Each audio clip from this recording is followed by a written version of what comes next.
Hello, ici Prudence, j'espère que tu vas bien. Je suis ravie de te retrouver aujourd'hui pour ce tout nouveau podcast où on va parler de faire ses choix.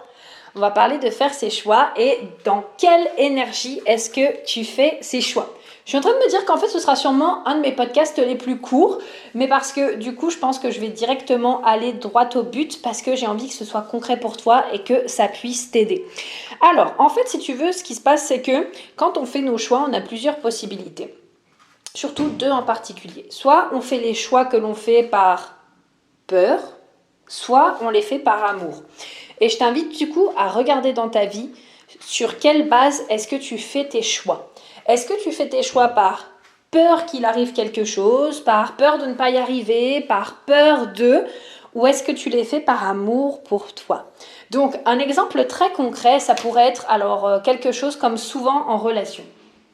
En relation, je trouve que c'est vraiment voilà, un des meilleurs exemples parce que souvent on se dit ok mais je sais pas, par exemple une personne qui est jalouse ou une personne qui agit de manière possessive ou une personne qui peut-être est tout le temps sur le dos de sa compagne ou de son compagnon et elle lui dit mais tu sais je le fais par amour pour toi parce que je t'aime.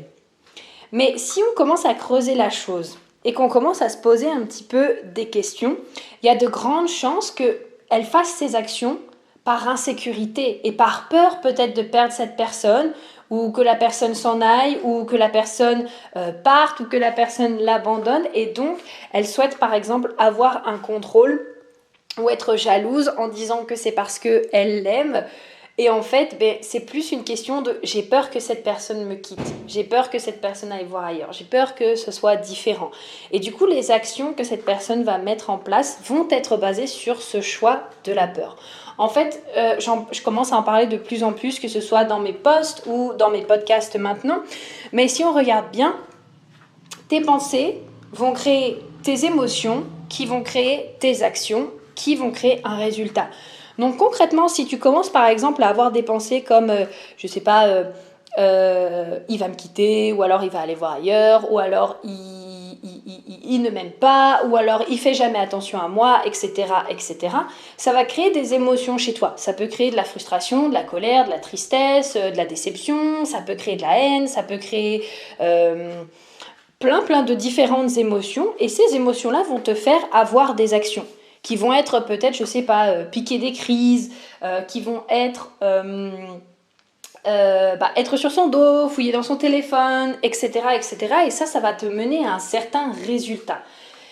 Et puis cette action, ces actions et ce résultat finalement, elles viennent de quoi? Elles viennent des pensées que tu as eues à la base. Et ça va être applicable en fait dans tous les domaines de ta vie. Imaginons par exemple en business.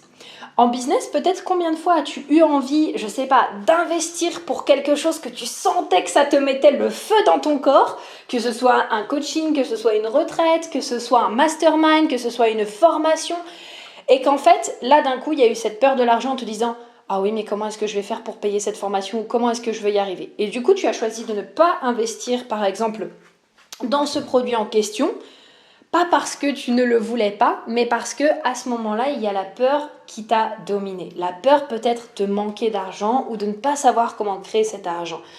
Ça peut être aussi bien sûr applicable aux relations amicales, aux relations en général, aux relations de travail. Combien de fois parfois en fait est-ce qu'on a des actions envers nos collègues, envers notre famille, envers nos amis?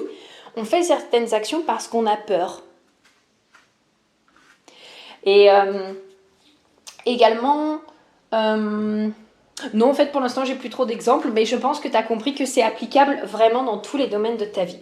Et maintenant, j'ai envie de te demander quelles actions différentes est-ce que tu ferais si tu commençais à te concentrer sur l'amour que ça allait t'apporter? Qu'est-ce que tu ferais de différent, en fait? Par exemple, si tu commençais à te dire, au moment où ça vient d'investir sur quelque chose, si tu commences à te dire je le fais parce que je crois en moi, je sais que j'en suis capable et que je vais y arriver. Je ne sais pas encore comment, mais je fais ce choix de m'aimer suffisamment. Je sens que c'est quelque chose qui vibre en moi et je sens que c'est la prochaine étape pour moi. Alors même si je ne sais pas comment faire, je prends la décision de me choisir et de m'aimer. Par exemple, dans une relation, si à un moment donné tu prends la décision de te prioriser également, Combien de personnes justement font passer les autres avant eux? Moi la première, hein. J'ai bien travaillé là-dessus, mais il y a encore des fois où, voilà, des fois j'ai encore tendance à faire parfois passer les autres avant moi, et mon chéri là-dessus m'aide beaucoup parce que lui c'est quelqu'un qui se priorise énormément, donc en fait moi-même ça me force à me prioriser, donc c'est très bien. Et donc dans ces moments-là, pourquoi est-ce qu'on a tendance à prioriser les autres? La plupart du temps c'est par peur. Par peur que la personne parte, ou par peur que la personne nous abandonne, ou par peur que la personne nous aime plus, même pour nos enfants. Hein. On dit souvent que c'est de l'amour, mais c'est aussi cet aspect de, ben oui, mais peut-être que si je les fais pas passer en premier, ils ne vont plus m'aimer. Si je les fais pas passer en premier, peut-être que... etc., etc. C'est toutes ces pensées-là. Donc déjà, je t'invite vraiment aussi à aller regarder tes pensées, et je t'invite à te demander, mais... Si là tout de suite j'avais envie de faire ce choix basé sur l'amour de moi, qu'est-ce que je choisirais? Si là je prenais la décision de me prioriser, qu'est-ce que ça changerait dans ma vie? Qu'est-ce que ça ferait de différent? Si là je prenais la décision de me respecter et de m'aimer suffisamment, quel choix est-ce que je ferais? Ça peut être aussi quand par exemple on est dans une relation toxique, qu'elle soit encore une fois amicale, au travail ou amoureuse. Ça peut être une peur justement de se dire « Oh non mais si je le quitte ou si j'arrête de parler à cette personne, je vais être toute seule et je ne sais pas comment est-ce que je vais faire. » Et quand tu commences à te dire « Oui mais quel choix est-ce que je peux faire par amour pour moi ?» Là tu peux par exemple prendre la décision de te dire « Ok, ça me fait peur d'être seule. » Ça me fait peur d'être abandonnée, ça me fait peur peut-être de ne jamais retrouver l'amour derrière ou des amis comme ça, ou alors un super ou une super collègue. Mais par contre, je fais ce choix par amour de me faire passer en première, de me témoigner de l'importance, de me dire que je suis la personne la plus importante dans ma vie, et je fais le choix de laisser aller cette relation et de me libérer de cette relation. Est-ce que tu vois où je veux en venir? Et c'est là que c'est très important de te demander sur quelle base est-ce que tu fais tes choix. Est-ce que tu les fais par peur ou est-ce que tu les fais par amour? Et je t'invite à vraiment creuser le sujet parce que ton mental va essayer de te leurrer. Tu vois, c'est un petit peu comme ce que je te disais tout à l'heure. Par exemple, Imaginons encore, je reprends cet exemple de la jalousie parce que je trouve que c'est un exemple qui est très flagrant, ou alors cet aspect de se faire passer après les autres.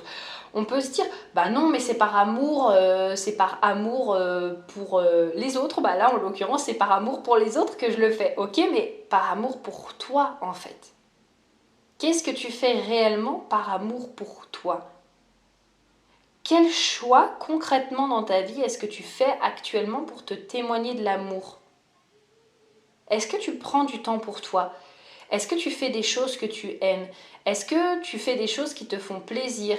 Est-ce que tu t'autorises à t'évader? Est-ce que tu t'autorises à prendre du temps pour ne rien faire? Quelles sont grosso modo les choses que tu fais juste pour toi et pour te témoigner de l'amour? Je t'invite vraiment à réfléchir à ça et à regarder dans ta vie quelles sont les actions concrètes actuellement que tu mets en place. Et si tu remarques qu'il y a beaucoup d'actions que tu fais par peur, mais en fait c'est parfaitement ok parce que ça arrive, on passe tous par là.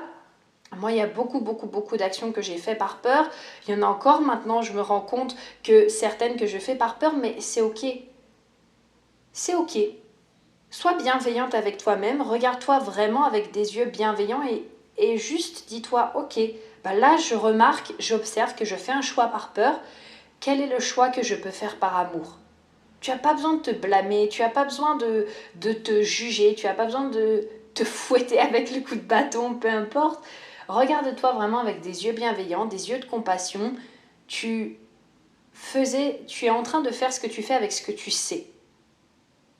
Ça, c'est vraiment une phrase qui m'aide beaucoup dans la vie, surtout quand, par exemple, des personnes font des actions qui, moi, me blessent profondément. Enfin, en tout cas, c'est moi qui ai choisi d'être blessée puisqu'on est responsable de nos émotions. Mais quand il y a quelque chose qui me blesse vraiment, que c'est quelqu'un, en fait, qui a fait, je me dis toujours, ok, mais la personne, elle a fait du mieux qu'elle a pu avec ce qu'elle avait.